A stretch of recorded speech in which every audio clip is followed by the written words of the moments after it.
Chères auditrices et chers auditeurs, bonjour et bienvenue dans ce 4e épisode de votre podcast Borcas City. Je suis Isabelle, votre hôte, curieuse et passionnée, et je vous invite au cœur de l'Ardenne belge à la découverte de Saint-Hubert. Aujourd'hui, je vous emmène avec moi pour une promenade immersive au cœur de la grande forêt de Saint-Hubert. Ici, chaque pas sur le sentier, chaque bruissement de feuilles et chaque murmure de rivière raconte une histoire. Respirez profondément, ouvrez grand vos oreilles et laissez-vous guider dans ce véritable écrin de nature ardennaise. Allez, c'est parti, très bonne écoute. Je m'aventure sur le sentier, le sol tapissé de feuilles craquant sous mes pas. Autour de moi, des arbres majestueux se dressent. Chênes, hêtres, bouleaux, et je me sens toute petite face à cette immensité. La grande forêt de Saint-Hubert s'étend sur plus de 100 000 hectares, dont plus de la moitié est recouverte de bois. C'est un poumon vert au cœur de l'Ardenne belge, où les vallées, les clairières et les ruisseaux se succèdent sans fin.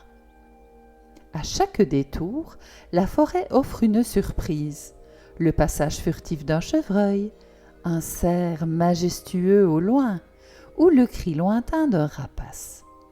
Ici, la nature se révèle à chaque instant, et l'on comprend vite pourquoi ces lieux ont inspiré les gens des croyances. En avançant, je pense naturellement à Saint-Hubert, patron des chasseurs. Selon la légende, c'est ici qu'il vit pour la première fois le cerf portant la croix dans ses bois, moment de sa conversion et source de tant d'histoires. Je m'imagine le brame du cerf au clair de lune, le vent dans les branches et les rivières murmurant leurs secrets. La forêt est un lieu de mystère et de féerie où chaque vallée pourrait raconter des siècles de récits. À Miroir, par exemple, on se souvient de Marie Gobaille, mi-sorcière, mi-cheval, qui aurait terrorisé les habitants avant d'être vaincue par les villageois. Ces légendes nous rappellent que la forêt est un lieu où l'imaginaire et la réalité se mêlent, où chaque pierre ou arbre peut être témoin d'histoires anciennes. La forêt n'est pas seulement mystique, c'est un monde vivant. Sangliers, cerfs, chevreuils, renards et centaines d'espèces d'oiseaux y trouvent refuge. On y croise des cigognes noires, des bouvreuils, des mésanges et le long des rivières, martins pêcheurs et bergeronnettes. Sous les arbres, grenouilles, salamandres et orvets prospèrent. Le vent dans les feuillages apporte avec lui les odeurs de terre, d'humus et de champignons. Et si vous ouvrez les yeux et les oreilles, vous pourrez apercevoir un renard furtif ou entendre les ailes silencieuses d'une chauve-souris. À ce sujet, à Miroir, la glacière du XIXe siècle, creusée à flanc de coteau, est aujourd'hui dédiée à l'hibernation des chauves-souris. Chaque pas est un voyage sensoriel où la forêt se dévoile avec ses sons, ses couleurs et ses mouvements. Pour explorer, la forêt offre plus de 1500 km de sentiers balisés, parfaits pour les randonneurs, les cyclistes ou même les cavaliers. La chevauchée forestière, longue de 168 km, est un itinéraire mythique pour les cavaliers. Pour le vélo, de nombreux circuits locaux, régionaux et internationaux permettent de découvrir le massif sous tous les angles.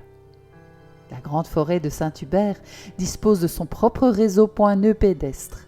Un choix de 200 itinéraires est proposé aux promeneurs. Et pour les familles, le parc à gibier de Saint-Hubert est un incontournable. Sangliers, cerfs et chevreuils y évoluent en semi-liberté, offrant des instants magiques pour petits et grands. Certaines soirées, on peut même écouter le brame du cerf, accompagné d'un guide qui raconte des histoires et légendes de la forêt. La forêt nourrit aussi ses habitants. Des familles en ont tiré leur subsistance. Bien des métiers l'avaient pour cadre. Bûcherons, scieurs, charbonniers, herdiers, débardeurs ou encore gardes forestiers. À la ferme du Longpré, moutons, cochons, vaches et chevaux vivent en harmonie avec la nature. Les brebis de race entre Sambre et Meuse entretiennent les prairies naturelles, participant à la préservation des paysages ouverts et des tourbières.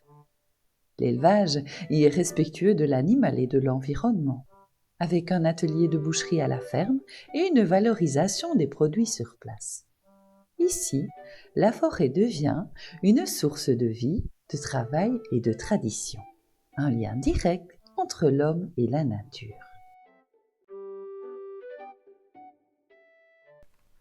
La forêt est également un écrin culturel. Le Fourneau Saint-Michel nous plonge dans la Wallonie d'autrefois avec ses deux musées. Le musée du fer, unique haut fourneau au charbon de bois conservé, et le musée de plein air, reflet de la vie rurale au XIXe et début du XXe siècle. Créé en 1899, l'arboretum du Fourneau Saint-Michel, couvrant une superficie de 2 hectares, illustre la richesse botanique de la région et sert à observer la faculté d'adaptation des espèces exotiques dans nos conditions de sol et de climat. Parmi les essences les plus remarquables, on retrouve le Douglas, le sapin de Vancouver, le sapin noble, le tsuga de Californie et le mélèze du Japon. La visite de l'arboretum peut également être combinée avec une promenade de 3 km jalonnée de panneaux didactiques. En me baladant parmi les étangs et les vestiges industriels, je réalise combien la forêt et l'histoire humaine se côtoient et s'entrelacent. Je ne peux m'empêcher de penser aux traditions locales qui relient les habitants à la nature et aux animaux. Chaque année, 2 occasions permettent de venir faire bénir son fidèle compagnon à 4 pattes devant la basilique. Le premier week-end de septembre, lors de la fête Les Hubertoises, le club belge des chiens de Saint-Hubert organise son championnat international, un moment festif où les animaux sont à l'honneur. Mais c'est surtout le 3 novembre, à l'occasion de la fête de Saint-Hubert, que cette tradition atteint son apogée. On célèbre alors la canonisation de Saint-Hubert, et la basilique résonne des notes si particulières des trompes de chasse, un son qui plonge immédiatement dans l'histoire et le patrimoine local. Après la grand-messe, la bénédiction des pains a lieu à l'intérieur. Puis, à l'extérieur, les animaux de compagnie sont bénis, sous le regard attentif des visiteurs et des habitants. Ces petits pains bénis, emblème du culte de Saint-Hubert, symbolisent la protection accordée par le saint et rappellent combien la tradition et la nature sont intimement liées ici, au cœur de l'Ardenne.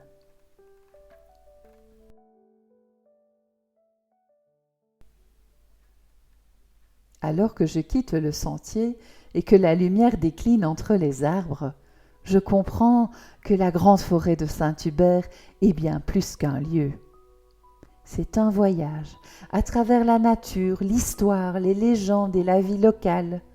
Elle nous invite à respecter, contempler et protéger ce trésor ardennais. Je vous encourage à venir marcher sur ces sentiers, écouter ces bruits, découvrir ces trésors et savourer le silence et la vie qui y règne. Merci d'avoir partagé cette promenade immersive dans la grande forêt de Saint-Hubert. Retrouvez toutes les informations pratiques dans la description de cet épisode et sur la page Facebook du tiers-lieu de la ville. Rendez-vous très bientôt pour un nouvel épisode de Podcast City. À très vite pour la suite de nos découvertes à Saint-Hubert, pays des forêts et de la nature.